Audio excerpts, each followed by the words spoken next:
मालकानगिरी में फेब्रुआरी 1 तारिख माल्यवंत महोत्सव MV26 और राखालगुड़ा हिंसाकांड स्थगित थिला महोत्सव आज आदिवासी संघ सम्मति क्रमे फेब्रुआरी 1 रु 5 तारिख पर्यंत चलवा निष्पत्ति होईछि। महोत्सव में जेभଳି कौनसी विशृंखला न हेब सुरक्षा दृष्टि महोत्सव में सीसीटीवी लगाजिबो।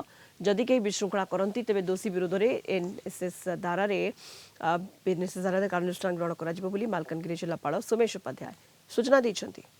सम्मिलनी एगुराक मध्य संपूर्ण रूपे अनुष्ठान अनुष्ठित करा जिवो। डिस्ट्रिक्ट कल्चर कमिटी रो ओपिनियन रे आमे एथर माल्यवंत महोत्सव रे अधिकार लोक कला को केमिति सुजोग देबा तांको लोक पदा को आनिबा ता ऊपर भी बेसी गुरुत्व देवा पे आमे निष्पत्ति करिछु। ता सहित स्पेशली सिक्योरिटी कंसर्न को ध्यान रखी करी आमे एडिशनल सीसीटीवी कैमरा स्थापन करिबा। पुलिस रो प्रेजेंस भी सफिशिएंटली रहिबो।